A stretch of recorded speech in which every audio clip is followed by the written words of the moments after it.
तुम्हारा खेल अब खत्म अब्बू।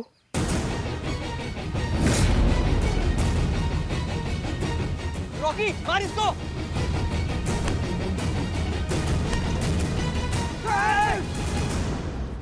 जाने दो मुझे, वरना इसकी गर्दन काट दूंगा। पुष्पा जी बंदूक उठाइए, जल्दी बंदूक उठाइए और निशाने पर लगाइए। ये गलती मत करना। कल तो हमारे नदीम को तुमने पकड़ के बहुत बड़ी गलती कर दी। आज कुछ ऐसा कर जाएंगे कि तुम्हारी टीम है ना देखती रह जाएगी। काट दे गर्दन। एक मिनट रुको। नहीं पुष्पा जी, आप निशाना लगाइए और इसका खोपड़ा उड़ाइए इसका खोपड़ा। नहीं अगर आपको कुछ हो गया तो कुछ हो जाएगा मतलब क्या? पुलिस का ट्रेनिंग लिया है ना आपने, इसका खोपड़ा पे निशाना लगा के उड़ा दीजिए, आज इसको उड़ा दीजिए, हमको कुछ नहीं होगा पुष्पा जी। नहीं आप नहीं निशाना लगा पाएंगे। अच्छा निशाना आप नहीं लगा पाएंगे पुष्पा जी? मोहल्ले के बच्चों के साथ तो एकदम सही निशाना लगाती है, अपने कंचे पे एकदम सीध का निशाना लगाती है, अभी निशाना नहीं लगा पाएंगी आप? नहीं एक मिनट मैडम, कंचा तो ऐसे खेलते हैं ना, अब पुष्पा जी गोली ढिसके ऐसे कैसे चला पाएंगी? नहीं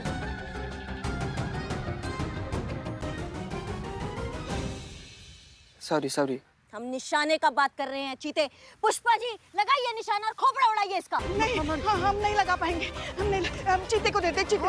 नहीं चीते को नहीं। बम से उड़ाने का प्रयास किसको किया था? आपको किया था तो कौन मारेगा? आप मारेंगी। लगाइए निशाना। ये करिश्मा बहुत ज्यादा बोल रही है तू। काट दूंगा गर्दन में, मैं गर्दन काट दूंगा। बाहर निशाना लगाइए, निशाना लगाइए। शिव जी अरे मैं गर्दन काट दूंगा। मारी। अरे पैर पे नहीं, खोपड़ा उड़ाइए पुष्पा जी।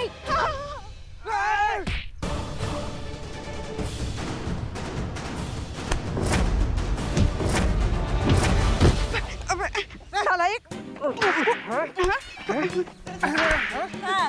कहाँ मार रही हैं आप? हाँ? और तुम लड्डू समझ लिए थे हमको? कोई भी आएगा और कब करके खा जाएगा? हाँ? बहुत मजबूत लोहा का चना है हम, इतना आसानी से चबने वाले नहीं है, समझो हमारी बात को। तुम्हें तो बहुत पहले निपटा दिया होता। कहाँ? हम तो ये देखना चाहते थे कि स्थिति में आप क्या करती हैं। क्या देख लिया? आप एक काम कीजिए ना, आप गोलगप्पा ही खाइए, क्योंकि गोलगप्पा खा के आप गोलगप्पा हो गई हैं, और घर जाके ना गोलगप्पा ही बनाना सीखे, ठीक है? आप लोग का सास बहू का रामायण खत्म हो गया तो चला जाए। हाँ चलो। हम अच्छे से समझते हैं तुमने ये सब क्यों किया। तुमने किसी अपने को बचाने के लिए वो किया जो तुम्हें सही लगा, और आज हमने भी किसी अपने को बचाने के लिए वो सब किया जो हमें सही लगा। पर बस फर्क इतना है कि तुम किसी एक को बचाने के लिए सबकी जान लेने को तैयार थे, और यहाँ इस एक को बचाने के लिए हम सब अपनी जान देने को तैयार थे। एक और बात सुनो, बात अगर माफी की है तो हम हैं जज्बाती, लेकिन फाड़ के रख देंगे अगर दर्द में है साथी।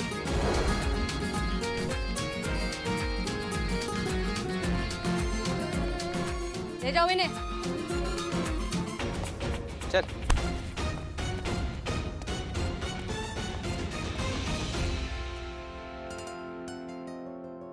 पुष्पा जी आप ठीक हैं? जी मैडम सर। अरे तुम तीनों कहाँ थे? मैम क्या है ये? मैम ये हमारा रेजिग्नेशन लेटर है।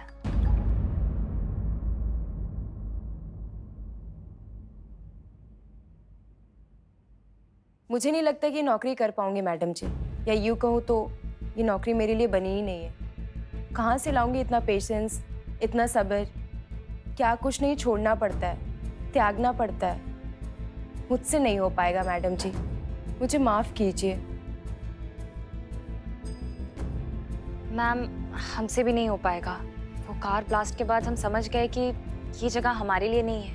हमारी आइडियोलॉजी इस नौकरी से मैच ही नहीं करती है। तो आप ही बताइए मैम कि मैं खुद से ऐसी बेईमानी कैसे कर सकती हूँ।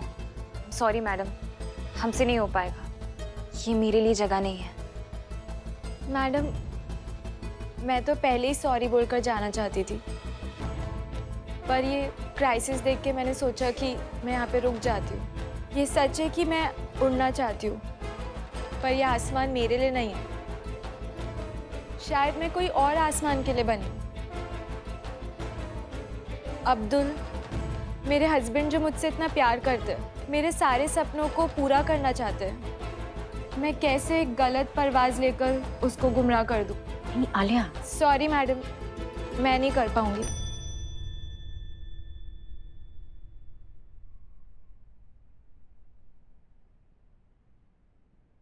बात वही जो दिल से निकले और जज्बात वही जो रूह से निकले। हम समझते हैं अच्छे से। It's okay. और ऑल द बेस्ट फ्यूचर के लिए।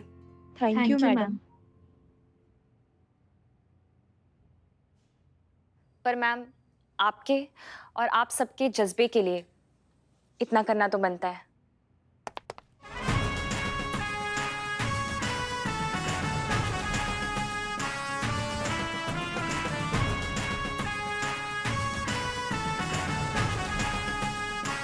जय हिंद।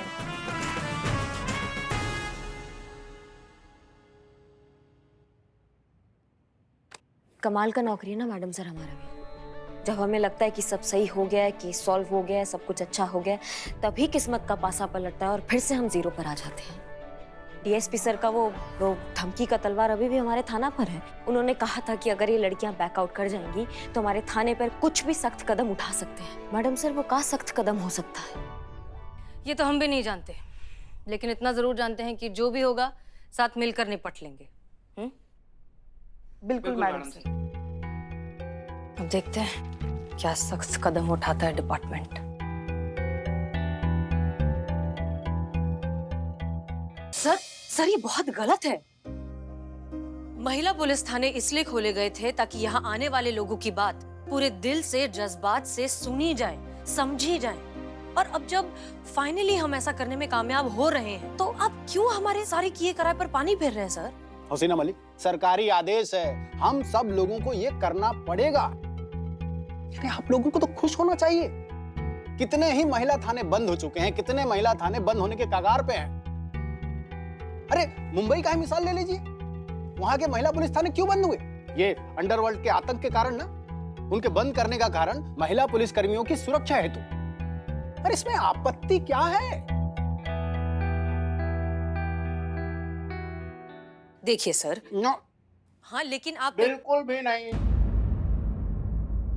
Sir please. ये अभी ट्रायल है हसीना मलिक, 90 दिनों का ट्रायल। अब कितना सफल होता है ये भविष्य के गर्भ में। ये सरकारी आदेश है, ये हम सबका काम है कि अपना 100% दें और सरकार की विकासशील सोच का साथ दें। देखिए, एआई मीरा की नियुक्ति आपके थाने में की जा चुकी है।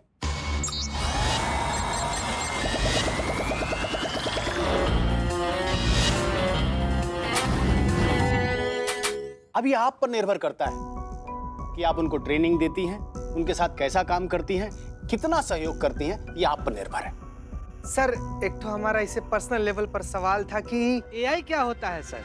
आर्टिफिशियल इंटेलिजेंस, इंसानी रोबोट, इंसान जैसे दिखने वाली मशीन जो हर एक काम कर सकती है जो नॉर्मल इंसान करता है। इनफैक्ट इंसान से एक लेवल ऊपर का ही समझिए।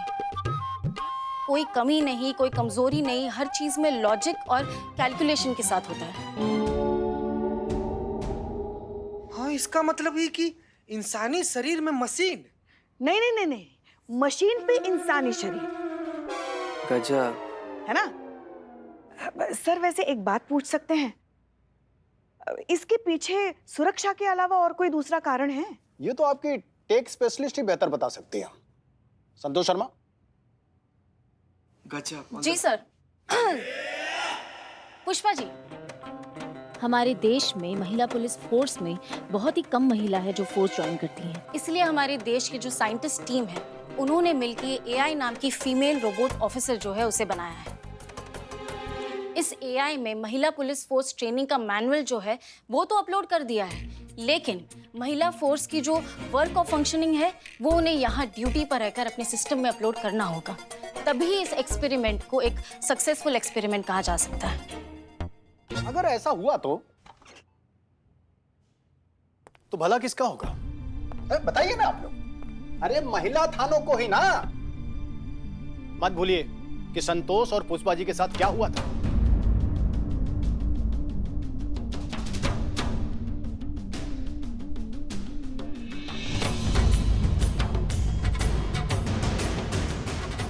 इस एआई की नियुक्ति के बाद ऐसा खतरा कभी नहीं होगा।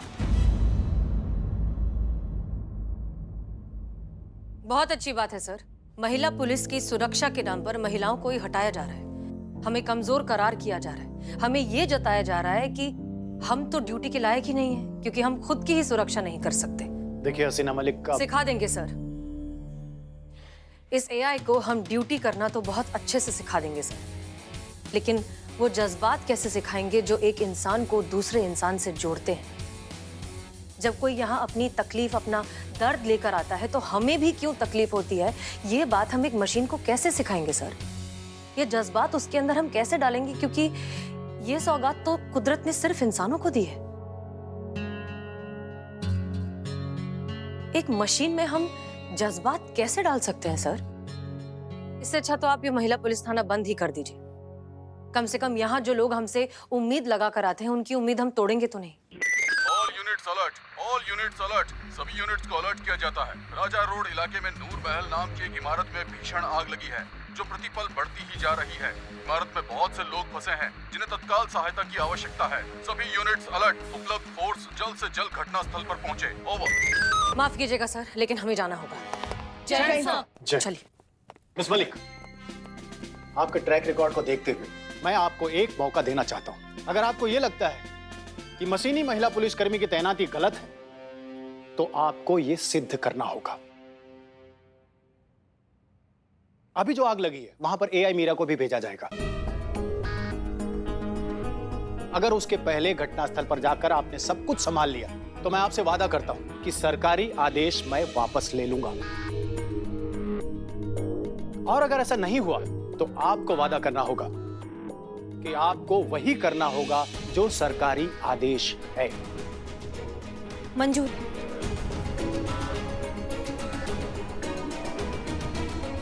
हम सब संभाल लेंगे। मंजूर है, हम सब संभालेंगे। बहुत अच्छे। ये बात भूलिएगा नहीं कि ये 90 दिनों का ट्रायल रन है और ये बहुत ही सीक्रेट है। किसी को भी ये पता नहीं चलना चाहिए कि एआई मीरा इंसानी मशीन है।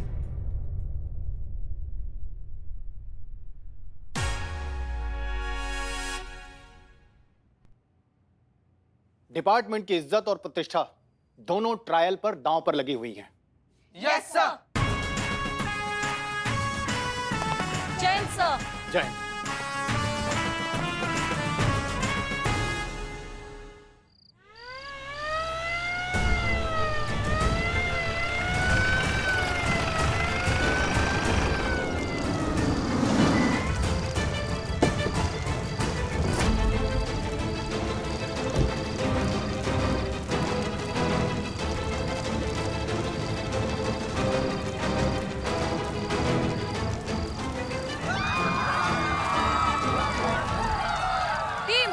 हमारे रहते एक भी इंसान को नुकसान नहीं पहुंचना चाहिए। Yes madam sir. चलिए।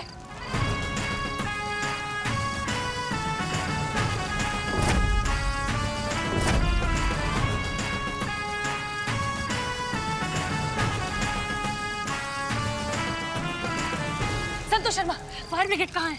बुला लिया मैडम से, 5-10 मिनट में आ जाएंगे। हम उनका इंतजार नहीं कर सकते, चलो।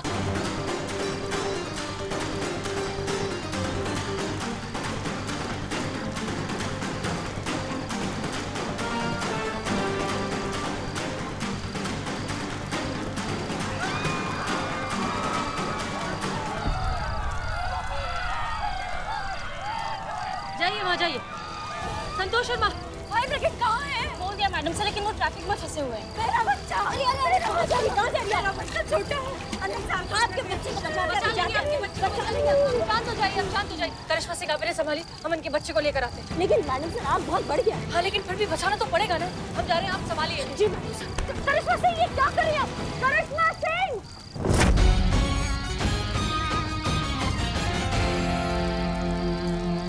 मैडम सर, वो नहीं रुकेंगे।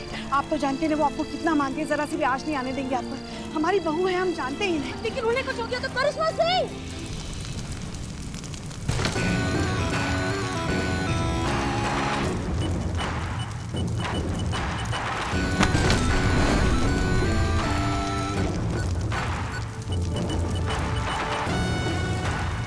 बचाओ, बचाओ।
ठीक तो है ना?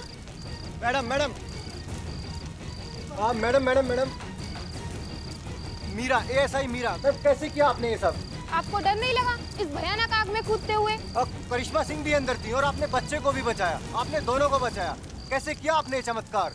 मैं फायर प्रूफ हूँ, आग से मुझे कोई नुकसान नहीं पहुँच सकता।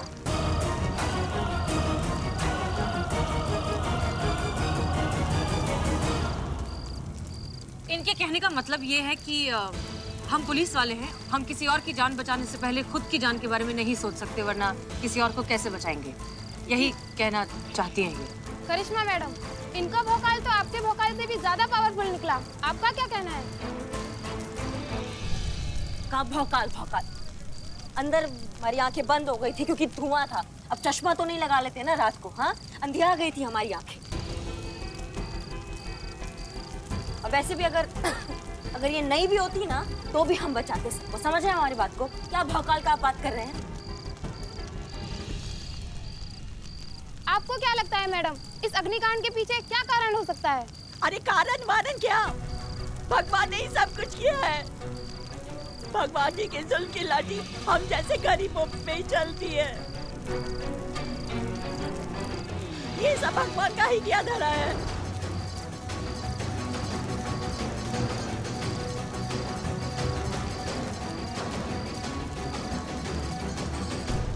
मैडम सर, ये कभी भी बवंडर मचा सकती है। एक मिनट, ये कहाँ गई? वो तो गई मैडम सर। हाँ, पर कहाँ? पता नहीं मैडम सर।